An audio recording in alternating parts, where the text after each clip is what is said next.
Kita dari SD itu sudah diajak ke sawah kita. Bahkan sampai umur 60 hari setelah saya lahir, saya itu diajak di sawah.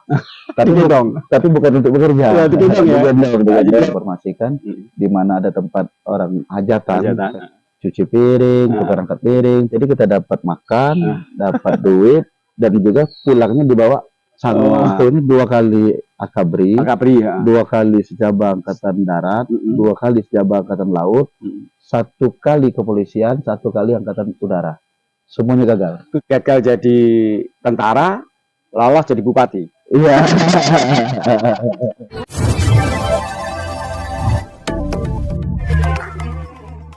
Assalamualaikum warahmatullahi wabarakatuh, sahabat Sumex Minggu dimanapun Anda berada.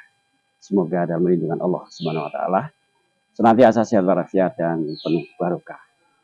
Saat ini Sumex Minggu berkesempatan bertemu kembali dengan Pak Askolani.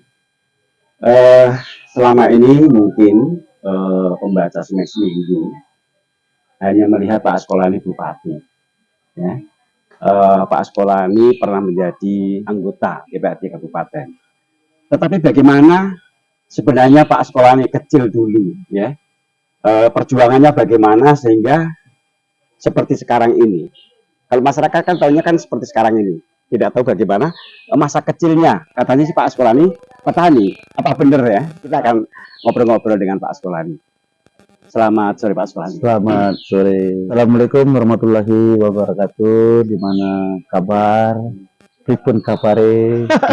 Iya kabarnya. Siap-siap. Sahabat Sumex Minggu. Iya. Dimanapun berada. Iya. Terkhusus di Kabupaten Banyuasin dan Sumatera Selatan.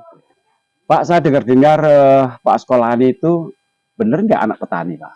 Kan masyarakat tahunya kan Pak Askolani udah jadi bupati, kemarin jadi anggota dewan. Gimana di perjalanannya? Jadi kalau cerita masa kecil, itu masa-masa yang paling sulit bagi saya. Saya tuh bukan sekedar anak petani, tapi memang saya tuh juga sampai hari ini masih petani. Jadi petani juga.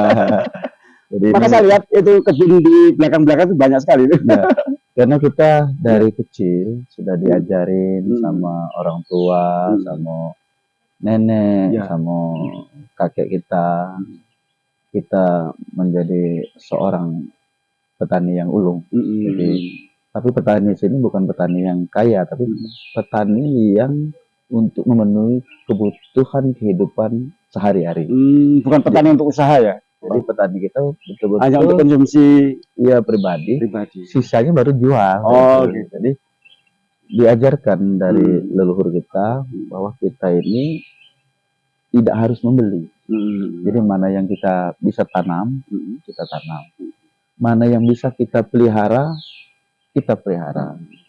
Dan ini ternyata sangat berarti dan sangat berguna di dalam kehidupan kita sehari-hari. Contoh, sayur-sayuran, cabai, terong, kacang. Ini kan bisa kita tanam sendiri. Kenapa harus kita beli? Terus kita mau daging ayam, daging bebek, telur ayam, telur bebek. Ini kan sangat sederhana sekali. Kita pelihara dan kita menghasilkan sendiri. Nah, ini ajaran orang tua kita. Jadi mana yang bisa kita tanam, mana yang bisa kita pelihara, kita tanam, kita pelihara. Mindsetnya, cara berpikirnya untuk memenuhi kebutuhan keluarga. Jadi walaupun kondisi ekonomi kita dalam tanda kutip kita miskin di kampung, tapi semua asupan makanan yang bergizi kita tidak ada kekurangan. Jadi miskin dalam arti kata, dalam tanda kutip barang yang mewah. Kita tidak punya rumah yang mewah. Kita tidak punya kendaraan. Kendaraan kita sepeda pun nggak punya.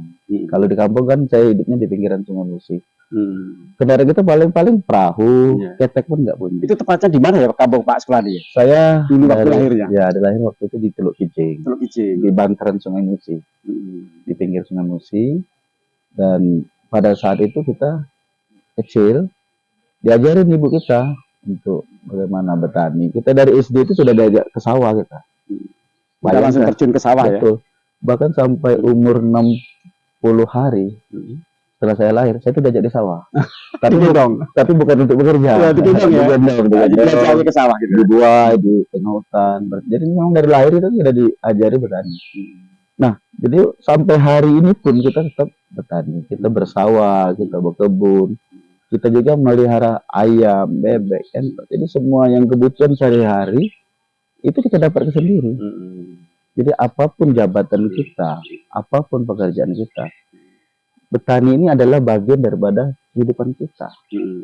Maka tadi dilihat kan, semua tanaman kan ada. Iya, makanya saya lihat nih di pekarangan Pak Askolan ini banyak sekali nih sayuran. Betul. Ada sayur, ada cabai. Betul. Saya Kalau- sempat kaget nih, siapa yang menggarap di sini gitu loh. Menggarap Pak Askolan sendiri. Betul, tapi kita kan tidak sendiri juga kan, Oke. sama keluarga. Keluarga ya. Anak-anak kita juga ajak nanam, panen. Dan ini merupakan memang bagian daripada hidup kita. Jadi kita juga mengedukasi masyarakat kita. Hasil panen ini nikmat rasanya Pak. Betul. Dan memang sayuran yang kita tanam sendiri selain nikmat, lebih segar dan lebih sehat. Jadi memang murni, kita tanam sendiri, kita pelihara sendiri, kita makan sama-sama. Iya. Jadi Jadi sampai saat ini pun masih tetap bertani ya. tetap. Kabarnya Pak Askolan juga panen ya. Ya, Ah. jadi kita bersawah juga. Bersawah juga, tapi memang tidak semua kita yang nanam, kita Iya, melibatkan orang banyak juga Iya, di situ. Jadi di samping kita memang untuk konsumsi sendiri, kita juga bisa membantu orang dan masyarakat di sekeliling kita juga ikut dapat rezeki juga dari kita aja bertani. Jadi yang paling penting seorang pemimpin itu sesungguhnya bukan hanya memerintah, bukan hanya mengajak, tapi menjadi contoh. Kalau Pak kita tanam padi, Pak kita tanam jagung, Pak kita tanam sayur, tapi kita sendiri tidak melakukan. Nah ini kan belum tentu orang mau mengikuti. Iya, belum Nah, tentu paham. kalau gitu. seperti ini kan ini banyak cerita kan Iya, di iya. tengah-tengah masyarakat. Malu kita, itu Pak Bupati, Pak Dewan kita nanam tadi, masa kita rakyat di kampung tidak Mau malas-malesan. Nah, jadi dengan kita memberikan contoh, dengan sendirinya mereka kan mengikuti, mereka merasa malu. Apalagi kita kan ada program namanya kertas gerakan tanaman sayur mayur. Jadi kita pada masyarakat Kota Banyuasin ini semua kita ajak tanam sayur. ya. Banyak yang bilang, Pak, bagaimana kami kalau yang di rumah komplek yang tidak ada lahan? Oh ini kan sudah zaman modern, banyak sekali inovasi baru. Nanam cabai, nanam kangkung itu kan bisa lewat pot kan? Lewat pot, ya, gitu ya. Daripada daripada nanam kembang-kembang semuanya, ya. Ya diselingi lah tanam cabai. Sementara kan cabai itu kan bisa dijadikan hiasan. Betul ya. Dan bisa dijadikan makanan. Betul. Masa kita mau makan mie, kita makan nasi goreng, cabainya harus beli sendiri. Dan ternyata Mas, cabai yang baru kita petik, kita langsung makan nasi goreng, ternyata lebih segar dan lebih nikmat dan terjamin kaitan dengan kesehatannya. Oke, kembali ke masa lalu Pak. Masa kecil Pak Askolani. Sekolahnya itu gimana? Kan saat itu kan boleh dibilang ayahnya kan susah. Iya. Ini gimana pada akhirnya Pak Askolani bisa menyelesaikan semuanya? Jadi kan gini, dalam tanda kutip ya, susah tapi bahagia. Jadi maksudnya menderita secara fisik karena dia bertani, dia bekerja, kelihatan dari kasat mata susah untuk hal materi, tapi sesungguhnya dia punya kebahagiaan di dalam hati. Bahagianya apa? Dari hasil tani dia bisa mengalahkan anak.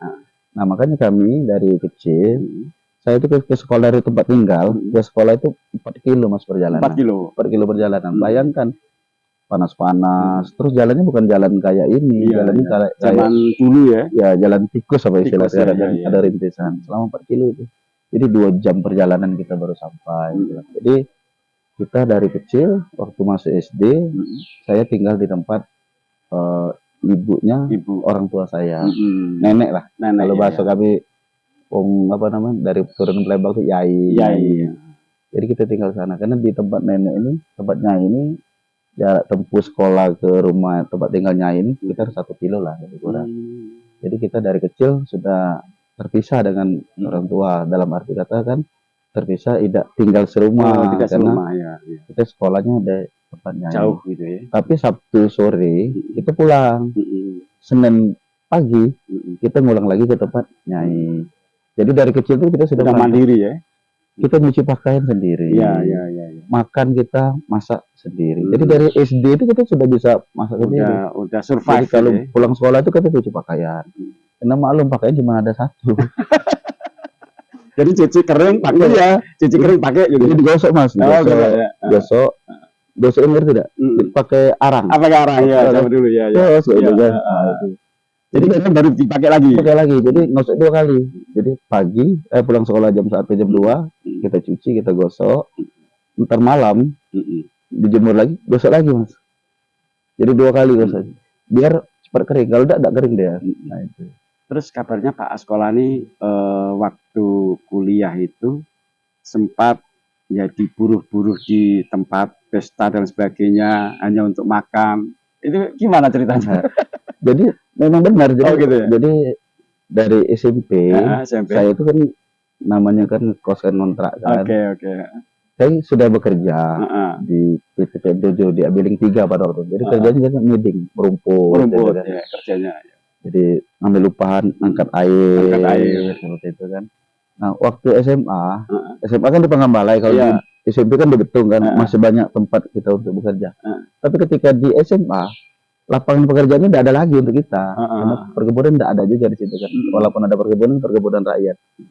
Jadi ada 2 hal yang kita lakukan. Pertama, kalau Sabtu Minggu kan libur. Jadi ada masyarakat di sana kebiasaan namanya ladang berpindah-pindah. Jadi ladang berpindah-pindah ini mereka tuh nanam padi. Jadi kita ikut di situ.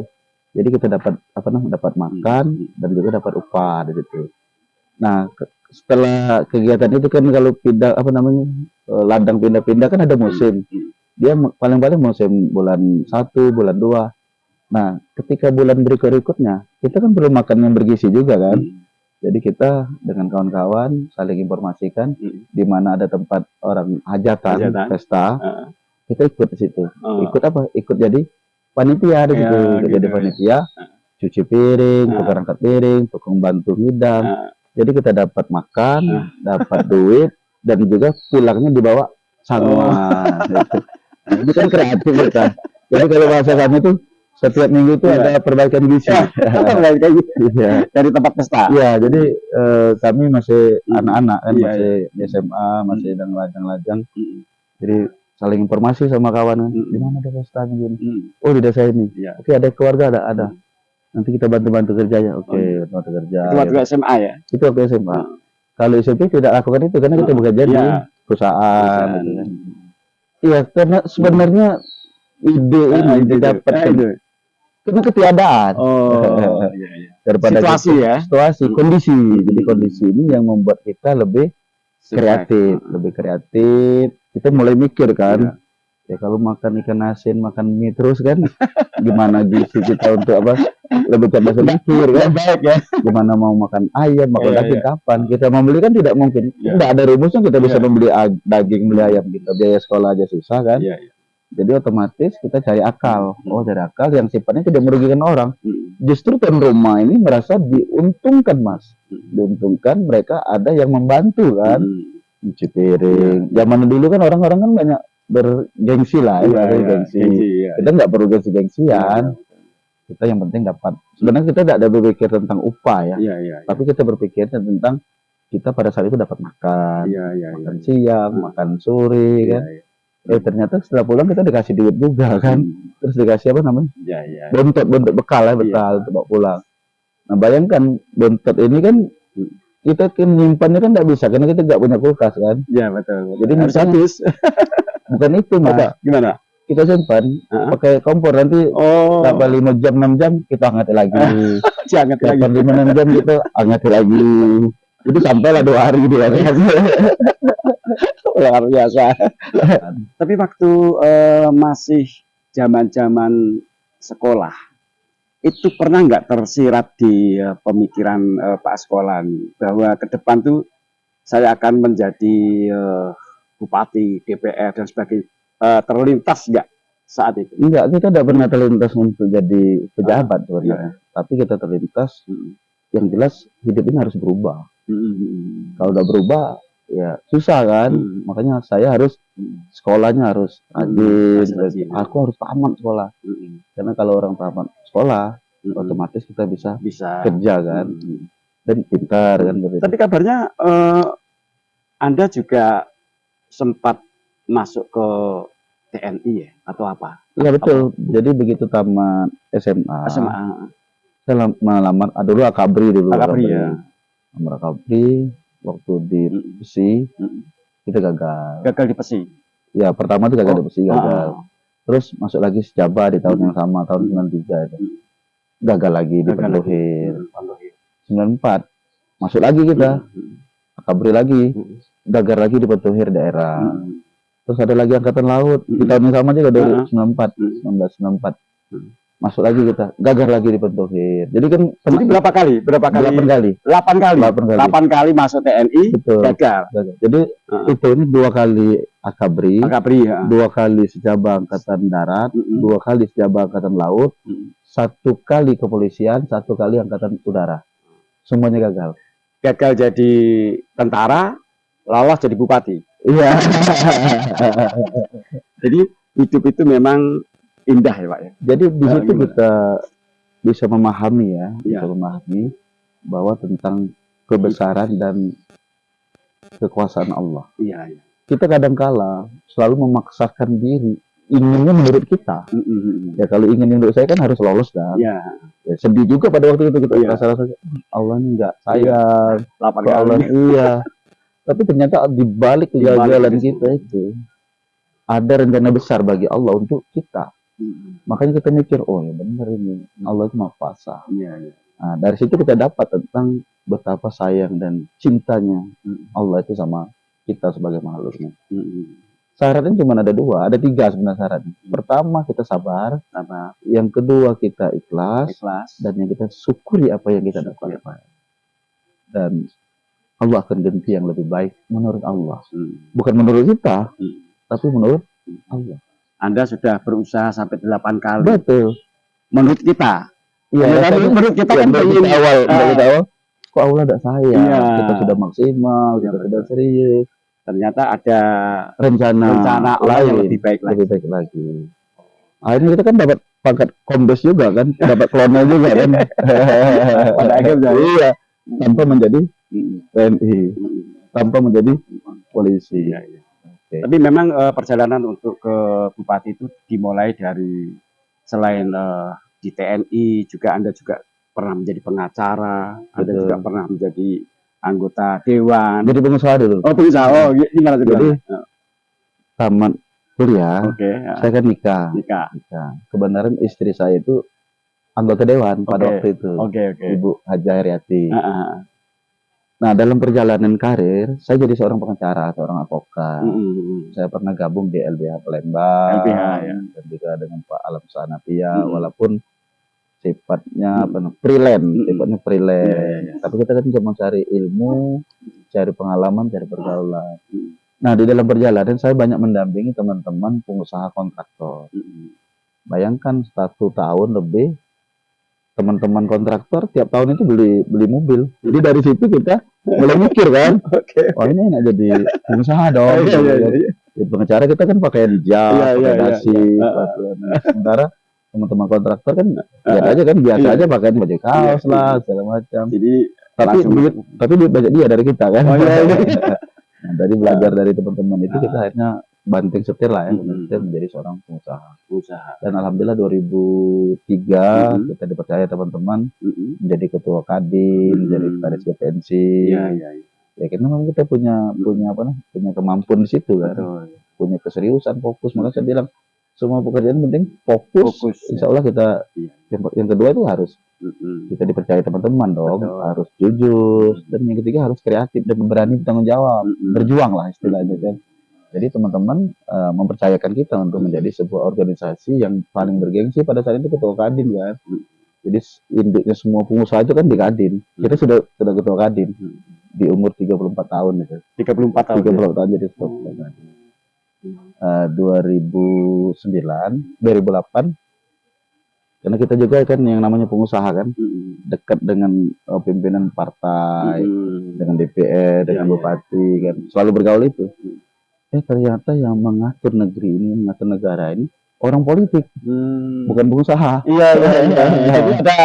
Jadi ada keinginan lagi kita mau ikut ngatur juga gitu kan. Oke. Jadi kita masuklah di politik. 2009 saya calon DPR. Alhamdulillah langsung jadi gitu. Dipercaya juga jadi pimpinan. Jadi pertama kali jadi doa itu kita langsung jadi pimpinan DPR. 2013 saya memberanikan diri mencalonkan bupati. Kalah mas. Oh saat itu? Kalah. 2018 calon kembali. Alhamdulillah jadi. Alhamdulillah. Di perjuangannya panjang mas. Oh panjang. Jadi 5 tahun kita mimpin Banyuasin. Alhamdulillah dengan segudang dinamikanya, dengan segala persoalan permasalahan yang dihadapi pada waktu itu, karena saya mimpin jadi bupati itu masa pandemi COVID mas. Jadi, pas betul. Pas lagi susah-susahnya. Betul sekali. Semuanya kan sentralistik ke COVID. Pembangunan fokus diadakan untuk menyelamatkan masyarakat. Tapi kita alhamdulillah masih bisa bangun mas. Iya. Makanya saya katakan kalau bekerja itu kan ada 3 konsep mas. Kita harus kerja keras, kita harus kerja cerdas, kita harus kerja ikhlas. Kalau kerja keras itu kan menggunakan fisik kan, tenaga kita kan. Kalau kerja cerdas kan menggunakan akal pikiran kan. Ikhlas itu menggunakan hati. Kalau sudah menggunakan hati ini kan kekuatan Allah nih mas. Makanya kalau kekuatan ini digabung antara otot, otak, hati digabung jadi satu, ini jadi kekuatan besar. Makanya saya punya prinsip, tidak ada yang tidak bisa kita lakukan. Pasti bisa. Atas kehendak dan izin Allah. Tidak ada yang tidak bisa, pasti bisa. Tidak ada yang tidak bisa. Karena kita melibatkan hati di situ ya. Kalau sudah melibatkan hati kan Allah ada di situ ya. Nah, konsep inilah yang kita terapkan di 5 tahun memimpin Kabupaten Banyuasin. Makanya alhamdulillah kita banyak penghargaan, banyak pembangunan dan memberikan pelayanan yang maksimal kepada masyarakat kita. Dan Banyuasin ini nggak beda kabupaten kota lain, kita sangat luas mas. Kabupaten Banyuasin ini hampir sama luasnya dengan provinsi Jawa Barat mas. Lebih luas dari provinsi Banten. Bayangkan. Dan mas tahu sendiri kan Banyuasin letak geografinya sangat susah kan, sangat sulit kan. Sangat sulit. Pernah lihat jalan yang kita bangun? Iya. Sudah 4 itu bupati. Alhamdulillah di zaman kita bisa bangun walaupun di masa pandemi COVID. Iya, masih bisa terkoneksi ke beberapa tempat. Dan itu bisa kita lakukan karena pengalaman pahit, getir di susah, menderita di masa lalu. Sehingga kita survive di masa datang. Kita kuat pada saat ini. Karena kalau mengalami kesulitan, mengalami susah, tidak sebanding kesulitan kita pada saat kita masih kecil. Jadi kesulitan sekarang ini kan masih bisa kita lakukan dengan cara berpikir, cara kerjasama, berkolaborasi, bersinergi dengan yang lain. Kalau dulu kan dari kecil bersinergi dengan siapa? Hanya satu-satunya Allah yang bisa membantu kita. Hanya satu-satunya yang minta saya. Betul. Kalau sekarang kan sudah diberikan Allah pikiran yang panjang, kita sudah sarjana. Kita sudah banyak pengalaman, kita sudah banyak pergaulan, banyak koneksi. Jadi ini yang kita mainkan pada saat kita jadi bupati. Jadi tidak ada kesulitan sebenarnya. Makanya saat ini ya kita wajib rasanya melanjutkan program yang belum kita selesaikan kemarin. Kalau bahasa saya itu berdosa rasanya kalau kita tidak selesaikan. Sampai makanya saya ngomong dengan masyarakat, berikan kesempatan saya sekali lagi untuk menyelesaikan persoalan yang masih tertunda. Setelah itu lanjutkan dengan yang lain. Sahabat Semas Minggu, dari awal ya bagaimana sepak terjang Pak Askolani, masa lalu atau masa kecilnya Pak Askolani yang begitu survive ya. Dia hidup yang sederhana di lingkungan petani dan dia sendiri sampai sekarang masih bertani. Dan saya melihat di lingkungan rumah Pak Askolani ini banyak sekali. Ada cabai, ada kacang dan sebagainya, bahkan Pak Askolani juga nanam padi nih. Bersawah ya, di gudangnya itu ada, tapi berasnya itu nggak dijual, dibagi-bagi ke masyarakat ya, yang membutuhkan. Sekarang masih ada juga sih. Saya rasa itu yang bisa diambil hikmah ya, diambil pelajaran yang bisa memotivasi kita sebagai generasi sekarang. Jadi generasi sekarang mungkin kalau mau membedakan dengan generasi yang lama ya, Kalau lama kan memang seperti tadi. Nah sekarang kita sudah enak. Masa kita ini perintis, bukan Ah. pewaris. seperti yang Pak Paskolani bilang, dia bukan pewaris ya, perintis. Memang dari nol banget sampai dia bercerita bagaimana dia bisa hidup dengan cara membantu orang-orang pada saat pesta sehingga bisa memperbaiki gizi dan sebagainya. Nah, ini sangat berharga ya bagi kita. Kerja keras, kerja cerdas, dan kerja ikhlas. Jadi niat baik ini akan membangun pikiran baik. Nah, Hasilnya akan baik. Pikiran baik akan menghasilkan yang baik. Semax Minggu.